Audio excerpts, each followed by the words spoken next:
مظلوم نینوا، شہید کربلا، مصطفی الاولیاء، سید الشہداء، حضرت امام عالی مقام حضرت امام حسین علیہ السلام اور ان کے عظیم ترین جان نثاروں کی دی گئی کربلا کے میدان میں قربانی کو اس کی یاد بنانے کے لیے ہمیں یہاں مل بیٹھنے کی توفیق بخشی۔ ابھی قبلہ فرما رہے تھے ذکر حسین علیہ السلام سنت رسول اللہ ہے صلی اللہ علیہ وسلم۔ بلا شبہ ذکر مولا حسین علیہ السلام سنت رسول اللہ صلی اللہ علیہ وسلم ہے، اور بھی بہت کچھ ہے۔ ذکر حسین بھی سنت ہے، فکر حسین بھی سنت ہے، محبت حسین بھی سنت ہے، اور مولا حسین کے غم میں رونا بھی سنت ہے۔ ذکر حسین تو آپ نے صحیح تشریف کی مقدس کتب میں سے علماء کرام کی زبانوں سے آپ نے یہ سن رکھے ہیں، فضائل و مناقب۔ قرآن کے اندر بھی حسین موجود ہے، بلکہ ایک بات تو کہتے ہیں کہ رمز قرآن از حسین اموختین، ہم نے تو قرآن کی رمز ہی حسین سے سیکھی ہے۔ سبحان اللہ۔ نوکے سلام پہ نعت کے قرآن ہونے کا شرف اس کائنات میں صرف مولا حسین علیہ السلام کو حاصل ہے، اور یکتائی کی اس شان میں وہ بالکل یکتا ہے۔ بہت معروف کلام ہے کسی کا، مجھے شاید کا نام یاد نہیں، بہت خوب لکھا کہ ساری رونق نانا نواسہ کے دم سے ہے، یہ ساری رونق نانا نواسہ کے دم سے ہے، ثانی مصطفیٰ نہ کوئی ثانی حسین۔ سبحان اللہ۔ توحید پر معید ہے قربانی حسین، میدان کربلا میں شریعت بکھر گئی، ترتیب دے رہی ہے پریشانی حسین۔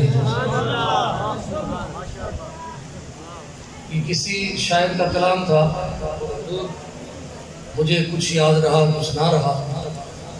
چند دن پہلے میں اس کو تنہائی میں بیٹھا گنگنا رہا تھا، پھر میں نے کہا چلے میں اپنی طرف سے کوشش کرتا ہوں، یہ بھی ایک رزق ہوتا ہے، یہ بھی ایک روزی ہوتی ہے، حمد کی صورت میں مل جائے، نعت کی صورت میں مل جائے، منقبت کی صورت میں مل جائے، یہ روح کا وہ رزق ہوتا ہے جو قبر میں بھی ساتھ رہتا ہے اور حشر میں بھی ساتھ رہے گا۔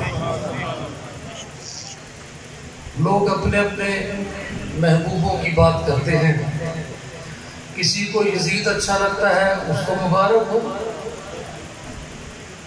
ہم تو مولا حسین علیہ السلام کے غلاموں کے بھی غلام ہیں، اور مولا حسین کے سچے غلاموں کا صدقہ اللہ ہماری یہ زبانی غلامی کا دعویٰ ہے قبول فرمائے۔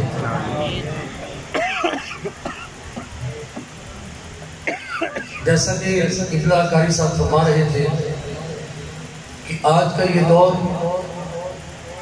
اس لحاظ سے بہت ساری فکر مندیاں اپنے ساتھ لیے ہوئے ہیں۔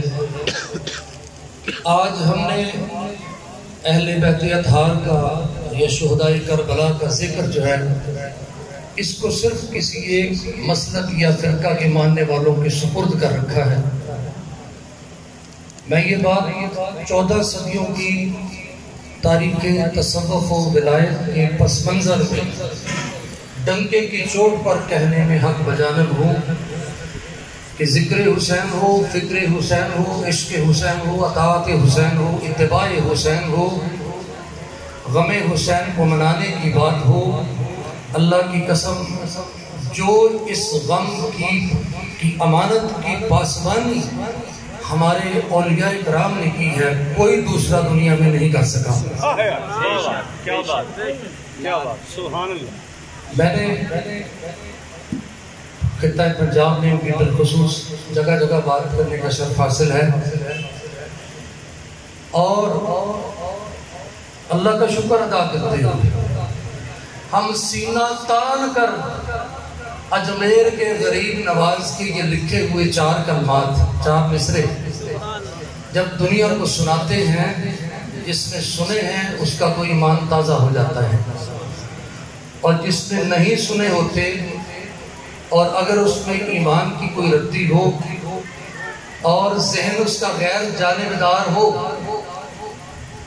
تو وہ بے اختیار صرف داد ہی نہیں دیتا، اس سے ایمان کی لذت اور حلاوت کو بھی پاتا ہے۔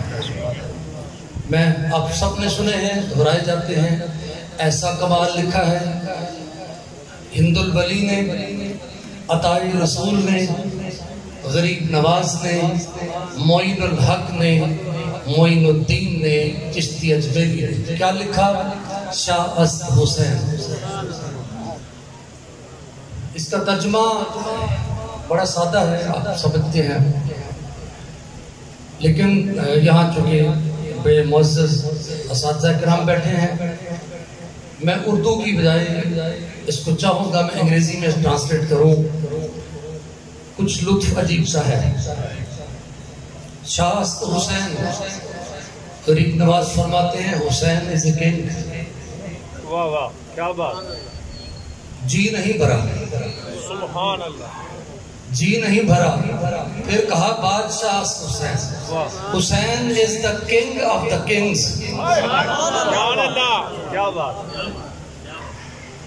دین است حسین، حسین is the religion، Hussain is ایمان، حسین is belief، حسین is اسلام۔ دین است حسین، دین پناہ است حسین، حسین is the shelter of this sacred religion Islam۔ سرداد نہ داد دست، he gave his holy head۔ سرداد نہ داد دست، but he did not give his holy hands۔ در دست یزید، in the ugly hands of Yazid، حقہ کے بنا لا الہ است حسین۔ This is the greatest reality of this universe۔ Nobody, no human being can deny this reality that Maula Hussain alayhi salam is the base of this holy religion Islam۔ حسین، اب میں اردو میں ترجمہ کر دیتا ہوں، حسین شاہ ہے، نہیں جی نہیں، حسین تو شاہوں کا شاہ ہے۔ حسین دین ہے، اسی لیے حسین نے آخر میں کربلا میں جان دی۔ شاید میں نے پچھلی محفل میں پیش کی ہوگی، اگر نہیں کی تو یاد نہیں مجھے، کر دیتا ہوں۔ غریب نواز کے اس مصرے کا تھوڑا سا پارٹ۔ حسین دین است، حسین دین ہے۔ مولا حسین نے کربلا میں، سوچئے ذرا، سب سے آخر میں شہادت دی۔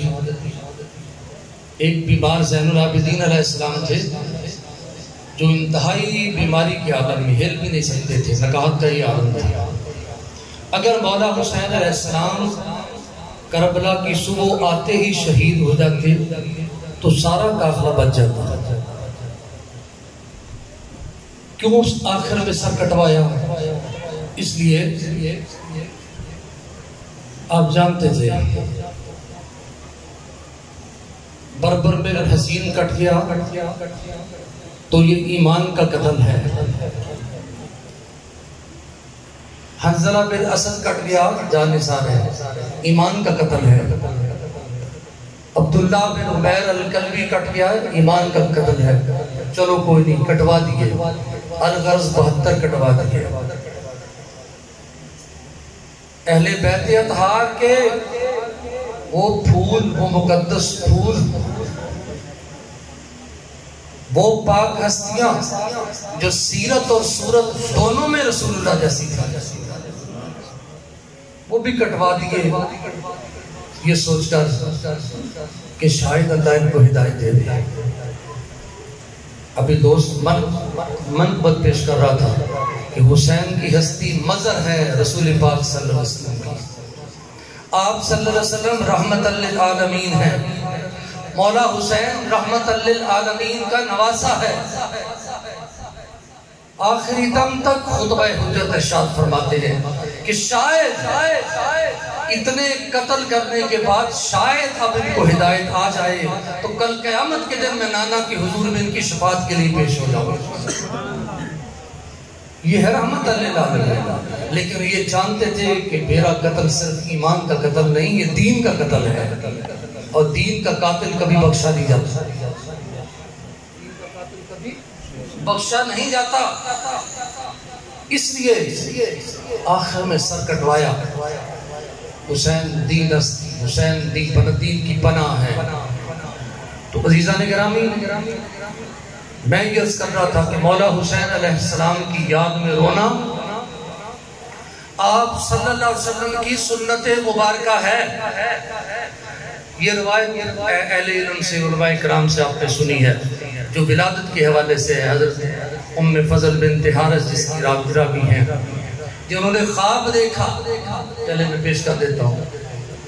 آپ صلی اللہ علیہ وسلم کی بارگاہ اقدس میں حاضر ہوئی، عرض کی یا رسول اللہ میں نے بڑا خوفناک خواب دیکھا ہے، آپ کے جسم اطہر کا ایک ٹکڑا کاٹا گیا، میری گود میں رکھا گیا۔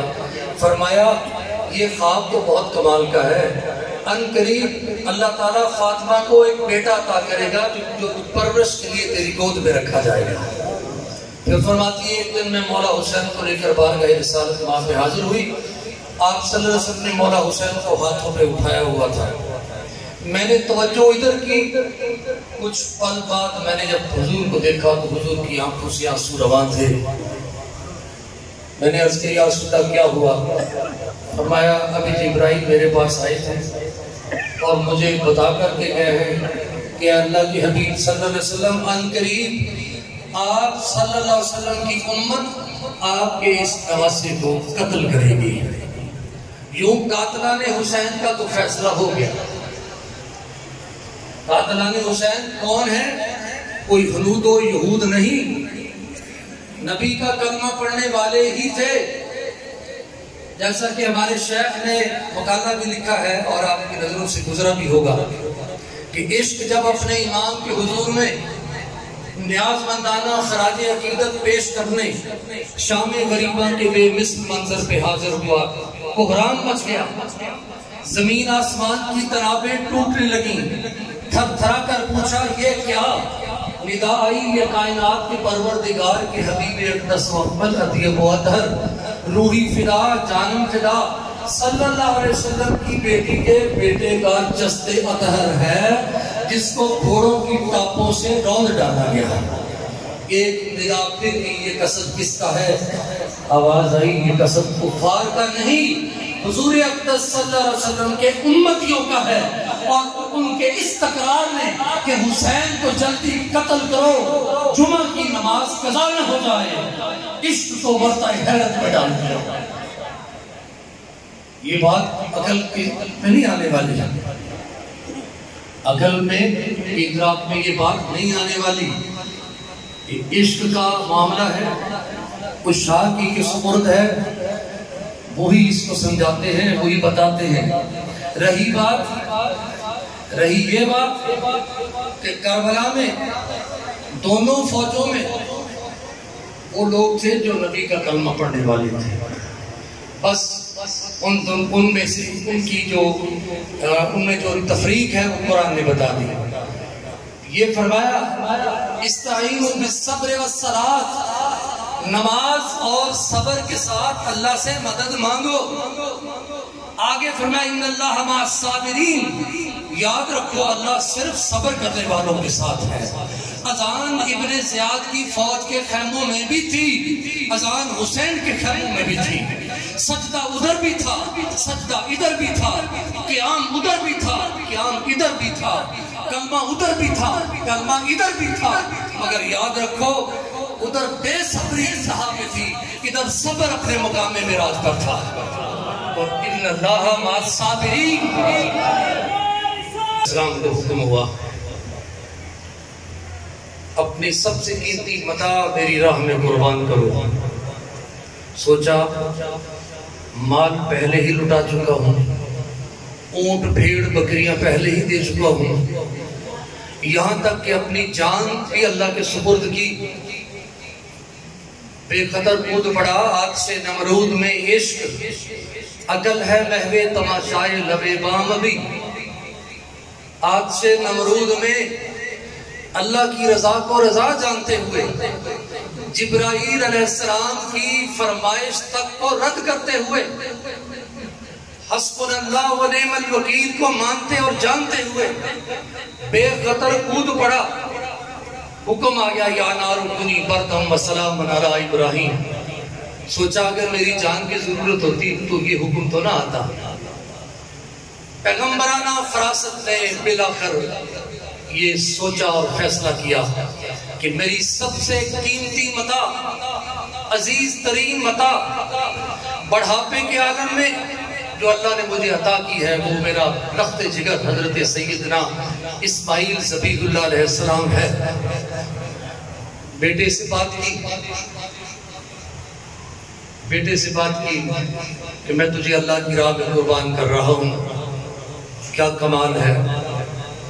یا ابت افعل ما تؤمر، اے ابا جان آپ وہ کر گزریے جس کا آپ کو اللہ نے حکم دیا ہے۔ ستجدنی انشاءاللہ من الصابرین، آپ مجھے انشاءاللہ صبر کرنے والوں میں سے پائیں گے۔ پھر کائنات نے یہ نظارہ دیکھا، قدسیوں نے یہ نظارہ دیکھا، ایک بوڑھا باپ زندگی بھر کی متاع کو قربان کرنے کے لیے گھٹنے ٹیک چکا، آنکھوں پر پٹیاں بندھی۔ سب جانتے ہیں یہ قربانی قبول ہوئی، قربانی قبول ہوئی، مینڈا اترا، باپ بیٹا نے آنکھوں سے پٹیاں کھولی، عبودیت کا نور دونوں کے ماتھوں سے چمک رہا تھا۔ تسلیم و رضا کی یہ پیکر، ان کی یہ قربانی قبول ہو کر ذبح عظیم کا عنوان پائی۔ اس نے ذبح عظیم کا عنوان پایا۔ بارگاہ قدرت سے کارکنان قضاء و قدر کو یہ حکم ہوا کہ ابھی ناپختہ قلوب، ناپختہ اذہان گلے کٹنے کی اس قربانی کو دیکھنے کے متحمل نہیں ہو سکتے۔ اگرچہ وقت کی نبضیں روک دی گئیں، چھری حلقوم پر بے اثر کر دی گئی، مینڈا قربان کر دیا گیا، لیکن ساتھ یہ منادی کی گئی کہ یہ ذبح عظیم جس کا یہ نقطہ آغاز ہے، جس کا یہ اجمال ہے، جس کی یہ بریف سٹوری ہے، بریف ہسٹری ہے، اس کی تفسیر انہی خاندان کی آنے والے مقدس لوگ لکھیں گے۔ اللہ اکبر، سبحان اللہ۔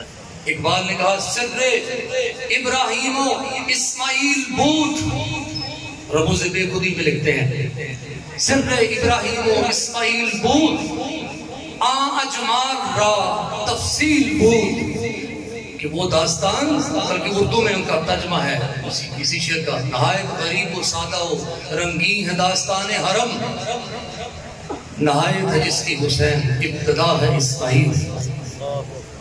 صدیوں پہ صدیاں گزرتی رہی، آسمان والوں کی نگاہ ایک اضطراب کا سما لیے اس ناتمام افسانے کے تکمیل کی منتظر رہی۔ کارکنان قضاء و قدر منتظر رہے کہ کب اس ذبح عظیم کی تفسیر لکھنے والے دنیا میں آئیں گے۔ میں درمیان سے ساری باتیں ایک طرف کر کے براہ راست آتا ہوں موضوع پہ۔ پھر کیا ہوا؟ پھر ایک قافلہ نمودار ہوا، ایک مقدس قافلہ نمودار ہوا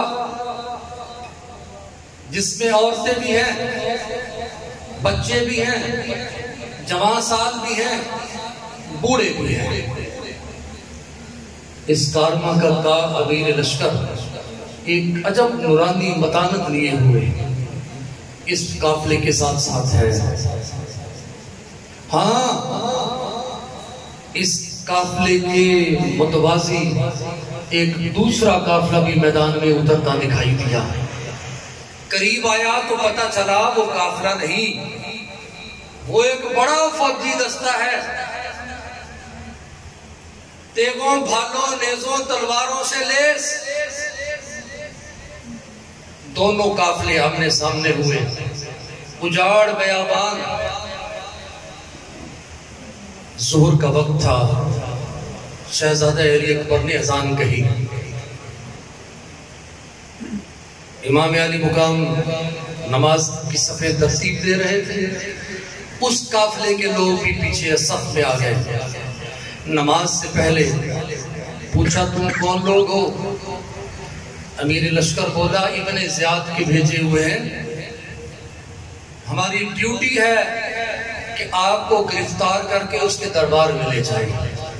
آپ نے خطبہ ارشاد فرمایا میں خود کو خود نہیں آیا، تمہارے وفود اور خطوط میرے پاس موجود ہیں۔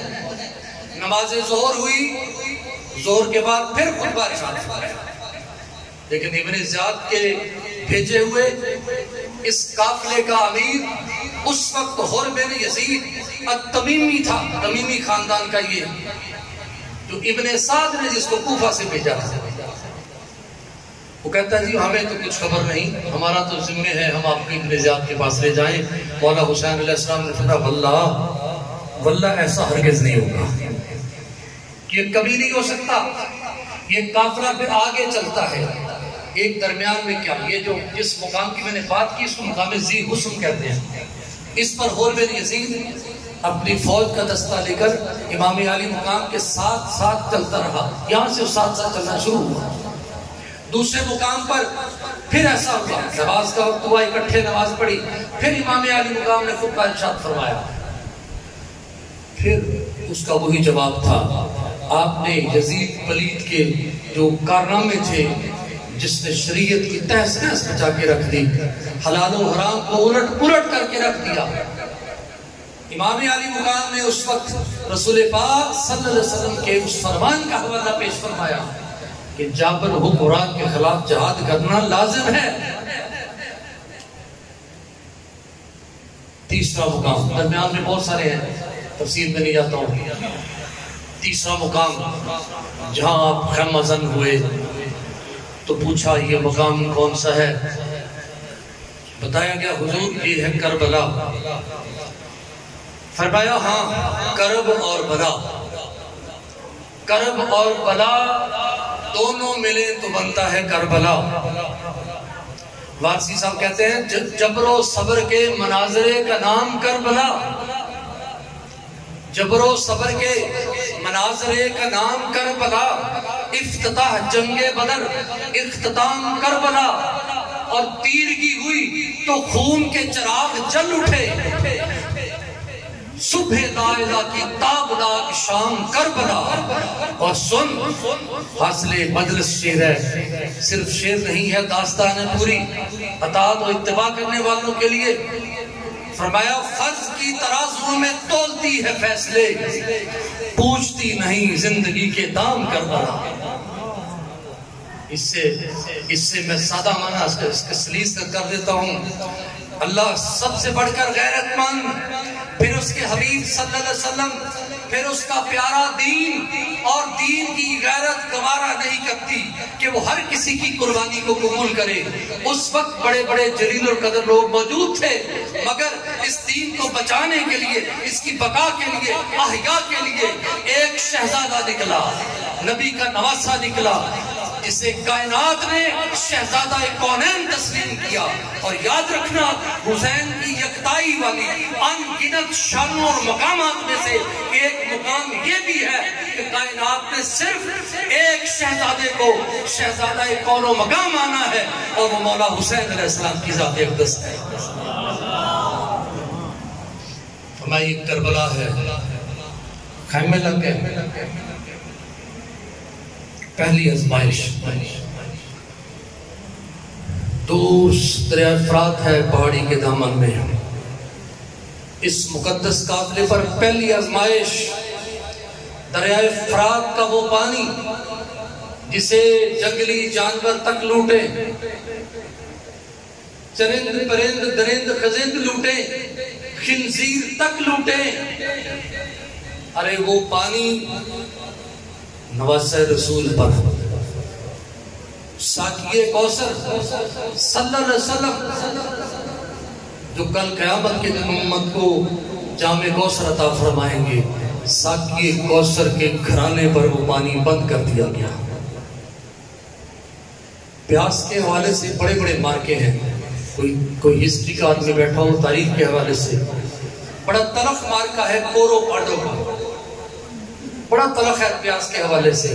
لیکن کربلا کی پیاس کے سامنے خدا کی قسم کسی مارکے کی کوئی حیثیت نہیں. یہاں ایک ہی صرف بات کر کے آگے چلوں گا. ایک تشنہ لب باپ نے بے نیازی کی حد کر دی. معصوم علی اصغر نے پانی مانگا، ہنس کر فرمایا لہو پیتے ہیں پانی کربلا والے نہیں پیتے. لہو پیتے ہیں پانی کربلا والے نہیں پیتے. پورا یہ شعر کا ایک مصرع ہے، پورا شعر بھی سنا دیتا ہوں. بے مرشدوں کا پانی، بے مرشدوں کا پانی پیشوا والے نہیں پیتے. لہو پیتے ہیں پانی کربلا والے نہیں پیتے. فرمایا تیری بے نیازی کا باپ تشنہ تھا، معصوم شیر خار کی پیاس نے اس سے سیراب فرما دیا. یہ پانی بند ہے رسول پاک کے خاندان پر. پہلا دن بند ہوا. حضرت امام علی مقام نے حضرت عباس رضی اللہ عنہ سے اپنے بھائی سے فرمایا 30 سوار دے کر بھیجا. لڑتے پھرتے چند مشکیزیں بھر کر لانے میں کامیاب ہوئے، لیکن وہ چند گھنٹوں میں ختم ہو گیا پانی. 9 اور 10 میں درمیان میں تفصیل بہت ہے. 9 اور 10 کی درمیانی رات سے یوم عاشور کہتے ہیں. امام علی مقام اپنے خیمے میں موجود. ابن سعد نے بندہ بھیجا، اس نے کہا جی مہلت ختم. اسی دوران ہاں ایک بڑی اہم بات ہے، میں واقعات کی تفصیل میں نہیں جانا چاہتا، میں آپ کو صرف جو اجمالی سی باتیں ہیں جو یاد رکھنے کے لائق ہیں. اس دوران ابن سعد کے پاس ابن زیاد نے شمر ذوالجوشن کو بھیجا اور یہ خط لکھ کے بھیجا کہ حسین سے بیعت لو، اگر یہ بیعت نہ کرے تو انہیں قتل کرو، ان کی لاشوں کا مسئلہ کرو، ان کی لاشوں پر گھوڑے دوڑاؤ اور پھر ان کے کٹے ہوئے سر میرے پاس لے کر آؤ. ایک باقاعدہ ریگولر حکم تھا ابن زیاد کا. شمر کی پھوپھی تھی ام البنین بنت حزام. بڑی کمال کی بات ہے. شمر کی پھوپھی ام البنین بنت حزام یہ مولا کائنات، مولا مشکل کشا، امام علی مقام کے والد گرامی مولا علی المرتضی شیر خدا کرم اللہ وجہ الکریم کی زوجیت میں تھی. آپ کی بیوی رہی تھی اور اس میں سے 4 بیٹے تھے آپ کے. عباس بن علی، عبداللہ بن علی، جعفر بن علی، عثمان بن علی. یہ شمر کے پھوپھی زاد بھی لگتے تھے. شمر نے ابن زیاد سے کہا میرے پھوپھی زاد کزن ہیں 4، ان کے لیے جان کی امان لکھ دو. اس نے لکھ دی. شمر نے 4 کو بلایا اور کہا انہیں تو ہم نے قتل کر دینا ہے، آپ 4 کے لیے امان ہے چاروں نے بیک زباں ہو کر کہا ہم تیری اس امان پر لعنت بھیجتے ہیں. ہمیں ایسی آواز کی کوئی حاجت نہیں. نواسہ رسول کے لیے تو امان نہیں اور تم ہمارے لیے امان کی بات کرتے ہو. ارے یہ وفا ہے, اسے کہتے ہیں وفا. یہ ان روحانی اقدار میں سے ایک قدر ہے.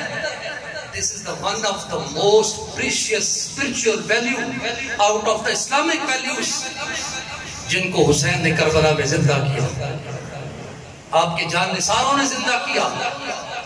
حضرت عباس جب دریا فرات کے کنارے پہنچے, شدید پیاس لگی ہوئی تھی, مشکیزیں بھرے. خیال آیا کہ پہلے میں بھی گھونٹ پی لوں. چلو بھرا, بھر کے ایک دم سوچا خیموں میں سکینہ پیاسی ہے, خیموں میں فاطمہ بنت حسین پیاسی ہے, خیموں میں معصوم علی اصغر پیاسا ہے, سیدہ زینب زہرا ثانی پیاسی ہے.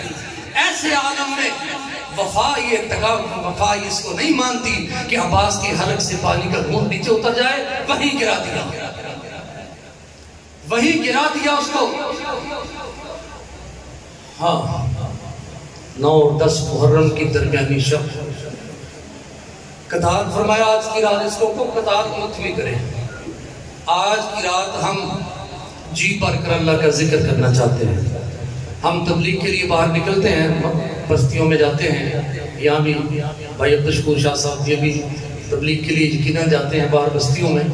بہت لوگوں کو پتہ نہیں ہوتا, سوال کرتے ہیں یہ مجلس ذکر یہ کہاں سے آ گیا جی, کوئی نئی شے آ گئی.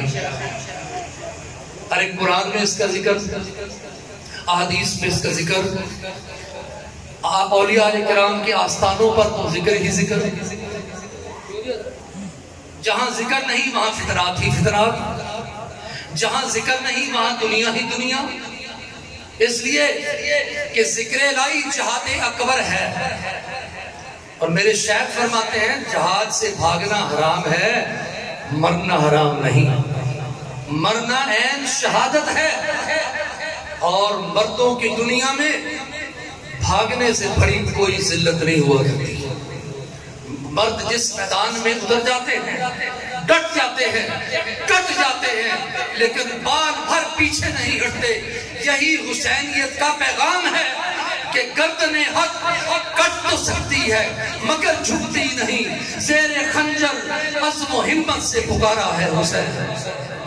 گردن حق کٹ تو سکتی ہے مگر جھکتی نہیں. زیر خنجر عزم و ہمت سے پکارا ہے حسین. یہ حسینی کا شان عظیمت کی داستان ہے, مصالحت کی نہیں. یاد رکھو اگر مولا حسین علیہ السلام عظیمت کا رستہ اختیار کرنے کی بجائے, عزم و استقلال کی شاہراہ پر آنے کی بجائے اگر آپ کمپرومائز کر جاتے, مصالحت اختیار فرما لیتے, تو اسلام کی درخشندہ روایات ہمیشہ کے لیے مٹ جاتی. میدان حریت اجڑ جاتا. کم قیامت تک کسی کو کسی جابر حکمران کے سامنے کلمہ حق کہنے کی جرت نہ رہتی. مگر قربان جائے مولا حسین, وہ جانتے تھے کہ وہ فرض نبھا رہے ہیں, ایک فرض کی تکمیل کے لیے اترے ہیں. رہی بات شہید ہونے کی تو یہ غم شہادت کا ہے بھی نہیں. یہ اچھی طرح اس کی تصریح فرما لے, میں اس پہ آگے بات کروں گا. 9 محرم کی تصویر کی فرمایا آج کی رات ہم جی بھر کے اللہ کا ذکر کریں گے. خدا کی قسم یوم عاشور 9 اور 10 یعنی 10ویں محرم کی رات ساری رات مولا حسین کے خیموں سے ذکر الہی کی صدائیں بلند ہوتی رہیں. تحلیل, تحمید, تکبیر, اللہ اکبر, لا الہ الا اللہ, اللہ اکبر, الحمدللہ کی صدائیں بلند ہوتی رہیں. ابن زیاد کے خیموں میں شریر گھوڑوں کی ہنہناہٹ اور بدترین کہے, رعونت برے کہے, کبر و نخوت بھری باتیں ساری رات جاری رہیں. فرق آپ خود سمجھ سکتے ہیں. 10 محرم کی صبح امام نے فوج کو ترتیب دیا, اپنی فوج کی ترتیب لگائی, دونوں طرف سے طبل جنگ بج گیا. ابن زیاد کی فوج میں کھلبلی سی مچی ہوئی ہے, ایک کھلبلی کا عالم ہے, کچھ ہو رہا ہے, چیب گوئیاں ہو رہی ہیں. دیکھتے کیا ہے, ایک ان کا ایک سپہ سالار منہ پہ نقاب سا اڑے ہوئے، منہ چھپائے ہوئے، دو اس کے ساتھ لوگ اور ہیں، ایک اس کا بیٹا ہے، ایک اس کا بھائی ہے۔ اس کو لے کر آہستہ آہستہ ابن زیاد کے خیموں سے نکلتا آ رہا ہے۔ مولا حسین علیہ السلام کے قرب میں پہنچا، سواری سے اترا اور مولا حسین سے دست بستہ بعد مخاطب ہوا کہ حضور معافی چاہتا ہوں،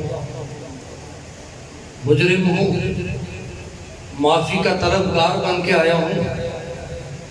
میں وہ بدبخت شخص ہوں جو مقام ذی حسن سے آپ کے ساتھ لگا، آپ کے ساتھ جڑا اور کربلا تک آپ کو ساتھ، یہاں تک آپ کو ساتھ لے کر آیا۔ معافی چاہتا ہوں، کیا میرے لیے معافی کی گنجائش ہے؟ فرمایا تیرا نام کیا ہے؟ کہا حر۔ حر کا معنی ہے آزاد۔ سن، رحمت للعالمین کے نواسے کی سخاوت سن۔ مولا حسین مخاطب ہوئے، فرمایا جا اے حر، جیسا کہ تیری ماں نے تیرا نام رکھا ہے، اے حر جا، دونوں جہاں میں تو حر ہے۔ اور حر پھر بیٹے اور بھائی وہ بھی سواری پہ تھے، ان سے کہتا ہے، وہ منظوم کلام ہے، تذکرہ حسین میں ہمارے پیر و مرشد کی کتاب ہے، اب قبلہ شاہ صاحب سے لے کے پڑھیے گا۔ حر کہتا ہے وہ حضرت شبیر کھڑے ہیں، اپنے بیٹے اور بھائی سے مخاطب ہے۔ حر کہتا ہے وہ حضرت شبیر کھڑے ہیں، گھوڑوں سے اتر جاؤ میرے پیر کھڑے ہیں، گھوڑوں سے اتر جاؤ میرے پیر کھڑے ہیں۔ جنگ کے تفصیلی حال نہیں بیان، آل ہاشم کہ وہ مقدس پھول کہ جن کے بچپنے میں جن کو لوریاں حوروں نے دی تھی۔ تخصیص کے ساتھ دو تین کا حوالہ دیتا ہوں، بخشش ہو جائے گی تیری میری۔ تخصیص کے ساتھ ان اٹھائے گئے لاشوں میں ایک لاشا حضرت قاسم بن حسن کا بھی ہے، دراز قد، شبیہ رسول، مولا حسن علیہ السلام کا لخت جگر، نہ سر پہ خود نہ بدن پہ زرہ، پاؤں میں جو جوتا ہے اس کے تسمے بھی ٹوٹے ہوئے ہیں، بجلی کی طرح لپکا میدان کربلا میں، کئیوں کو واصل جہنم کیا۔ پھر جب شہید ہوا، راوی کہتا ہے مولا حسین اس کے سر پہ پہنچے، آپ نے اس کے لاشے کو جب کندھوں پہ اٹھایا تو جوان زیادہ تھا، قد لمبا تھا۔ ایسے عالم میں مولا حسین خیموں کی طرف پلٹ کر آ رہے تھے کہ حضرت قاسم بن حسن کے لاشہ مبارک آپ کے پاؤں مبارک زمین سے کھسٹتے آ رہے تھے۔ شہزادہ علی اکبر 18 سال کا وہ نوجوان جس کے چہرے کے سارے خد و خال جناب رسول پاک صلی اللہ علیہ وسلم جیسے تھے، جب حضور دنیا سے پردہ فرما گئے، وصال فرما گیا، ظاہری پردہ فرما گئے، صحابہ اکرام کو مدینہ پاک میں جب حضور کی یاد تڑپاتی، آپ مولا حسین کے گھر پہ آ جاتے، کاشانہ حسین پہ دستک دیتے، امام علی مقام باہر تشریف لاتے، گزارش کرتے کہ جناب تھوڑی دیر کے لیے شہزادہ علی اکبر کو بھیج دیں، انہیں دیکھ کر ہمیں رسول اللہ کے چہرے کی یاد تازہ ہو جاتی ہے۔ یہ وہ شبیہ رسول ہے جسے یوں بے دردی کے ساتھ قتل کر دیا گیا۔ حسین سے پہلے ایک اور شہزادے کا قتل ہوا ہے، وہ ہے معصوم علی اصغر۔ اب یہ بات بڑی اہم ہے، بڑی اہم ہے یہ بات کہ مولا حسین نے میدان کربلا میں قرض بھی چکایا ہے، فرض بھی نبھایا ہے۔ قرض کیسے چکایا؟ خیموں میں آ کے اپنی ماں بجائی بہن زینب سلام اللہ علیہ سے کہا، بہن زینب ہمارے باپ دادا حضرت ابراہیم حضرت اسماعیل پر علیہ السلام پر ایک قرض چلا آ رہا ہے، وہ چھری جو ان کے حلقوم پر اللہ کے حکم سے بے اثر ہوئی تھی، وہ افسانہ جو مینا کے میدان میں ناتمام رہ گیا تھا، اس کی تکمیل کا وقت ہے۔ لاؤ علی اصغر کو لاؤ میں وہ قرض تو چکا دوں. یہ قرض تو حضرت علی اصغر نے چکا دیا. حسین کی بات تو آگے شروع ہوتی ہے. یہ قرض تو امام علی اصغر علیہ السلام نے ہی اتار دیا ہے. فرض کی بات آگے شروع ہوتی ہے. اور پھر آپ سب کو پتا ہے حجت پوری کرنا مقصود تھا. کہا آپ کی جنگ تو میرے ساتھ ہے، اس معصوم کا کیا قصور ہے. پانی کی طلب کے بدلے حرملہ کا سنسناتا ہوا تیر، اور اس تیر کو کبھی میں علماء کرام بیٹھے ہیں ان سے پوچھئے گا وہ اس تیر کی ساخت کیا تھی. وہ جنگلی درندوں کو شکار کرنے کے لیے تیر استعمال کیا جاتا ہے جسے رسول اللہ صلی اللہ علیہ وسلم کے خاندان کے بیٹے کے گلے پر اس کو چلایا گیا. تیر پیوست ہوا، تیر نکالا، خون کا فوارہ نکلا، چلو میں بھرا، امام نے چہرے پہ مل لیا. معصوم اصغر کو گنج شہیدہ میں لا کر لٹا دیا. ہاں اب آخری باری ہے، آخری سر چاہیے. ایک سر چاہیے جس کے لیے ابن زیاد نے، یزید نے سر دھڑ کی بازی لگائی ہوئی ہے. ایک سر چاہیے اور وہ سر ہے مولا حسین کا سر اقدس. آپ نے خود ذرا وہ تیاری دیکھیے گا، سوچئے گا حسین کون ہے، حسین کیوں میدان میں اترا، حسین کس لبادے میں اترا. مولا حسین کے سر اقدس پر وہ دستار ہے جو رسول اللہ صلی اللہ علیہ وسلم کی تھی، انہوں نے مولا علی کو عطا فرمائی تھی. وہ دستار مبارک مولا حسین کے سر پر، وہ برد یمانی جس کی بابت اگر آپ تو اس خطے کے ہیں، آپ کو تو قبلہ پیر میرعلی صاحب رحمۃ اللہ علیہ، اللہ کی درجات بلند فرمائے، کروڑوں درجات بلند فرمائے، جن کی معروف نعت ہے حد سکھ مترا دی بدھیریے. اسی نعت کا ایک مصرع ہے، لاہو مخت مخطط برد یمن من بھاوری جھلک دکھلاؤ سجن، وہ مٹھیا گالی الاؤ سجن، جو وادی ہمرا سن کریاں. یہ وادی ہمرا، جب آپ حج کے لیے چلے گئے مکہ اور مدینہ کے درمیان وادی ہمرا ہے، یہاں رات ہوئی، قیام ہوا تو آپ کو خواب میں نبی پاک صلی اللہ علیہ وسلم کی زیارت نصیب ہوئی، اور حضور کے دوش مبارک پر وہ یمنی چادر تھی جس کو برد یمن کہا آپ نے. لاہو مخت و مخطط برد یمن، تو حضور نے چہرے مبارک کو لی ہوئی تھی.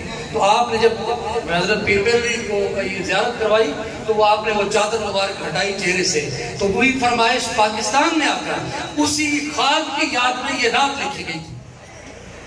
آپ کی تلوار رکی، آپ رک گئے، لیکن یہ مت کہنا، یہ مت سوچنا کہ حسین تھک کر رک گئے.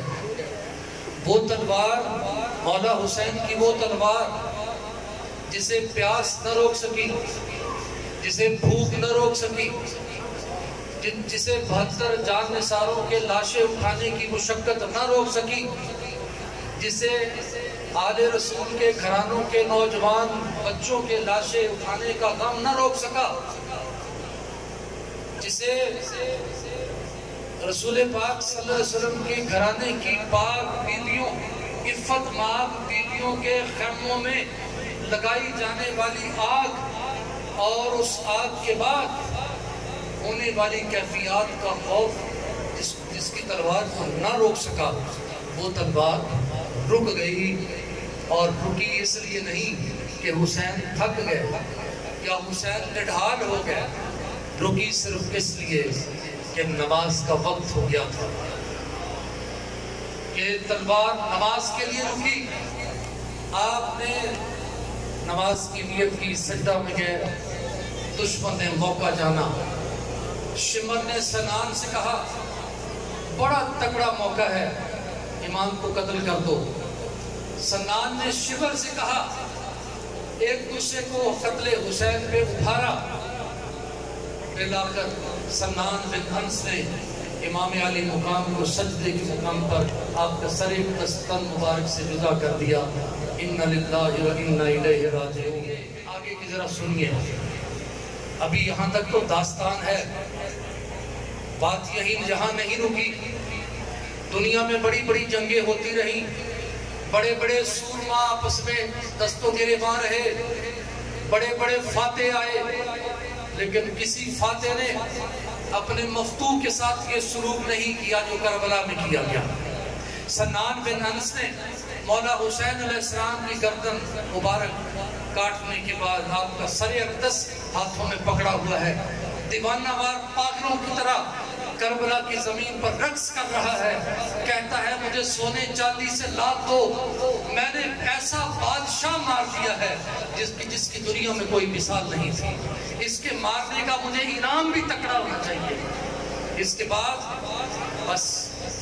بعد پھر اس داستان کا وہ کربلا کا باب شروع ہوتا ہے کہ جسے بیان کرنا بھی حوصلے کا کام ہے، دل پہ پتھر رکھ کے اور سننا بھی بڑے حوصلے کا کام ہے۔ ان شہداء کے جسموں سے لباس لوچے گئے۔ کربلا سے کوفہ کا سفر کتنا دل گداز ہے، جب حضرت سیدہ زینب سلام اللہ علیہا اس قافلے کی سرداری کر رہی ہیں، لیکن یاد رکھیں قافلے کے آگے اب بھی حسین کے کٹے ہوئے سر کی سواری ہے۔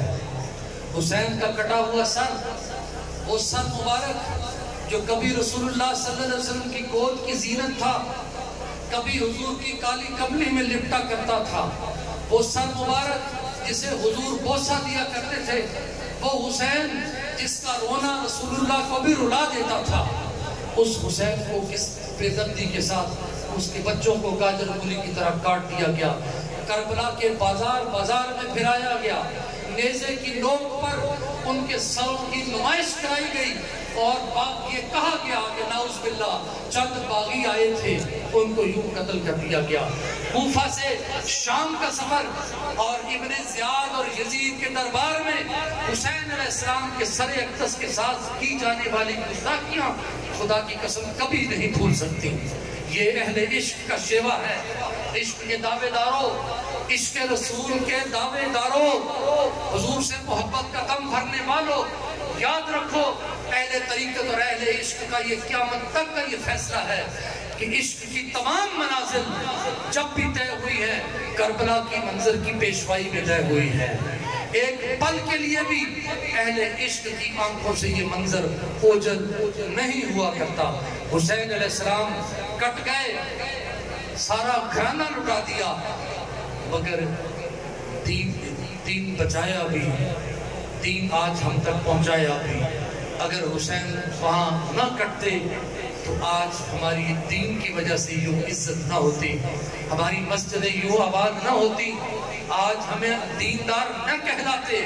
یہ احسان ہے اس امت پر مولا حسین علیہ السلام کا، ان کے بچوں کا، ان کے جان نثاروں کا، کہ جنہوں نے اپنی نبضیں جن کی تو ڈوب گئی، مگر اسلام کی نبض کو وہ ایسی حرکت دے گئے کہ قیامت تک کے لیے یہ پیغام چھوڑ گئے کہ اگر اس دین پر کوئی شب خون مارے تو سنو لوگو، اسوہ شبیری تمہارے سامنے ہو، دین میں کوئی کمپرومائز نہیں، کوئی مصلحت نہیں، کوئی مصالحت نہیں، یہاں تو سر کٹانے کا نام دین ہے، تن من دھن لٹانے کا نام دین ہے، اور یہی مولا حسین کا وہ الوداعی پیغام ہے جو قیامت تک جگمگاتا رہے گا۔ دعا ہے اللہ تعالی ہمیں ان مقرب مقدس ہستیوں کی اس عظیم قربانی کا صدقہ ہمیں دین اسلام کی کسی خدمت سے اللہ سرفراز فرمائے، آمین یا حیو یا قیوم۔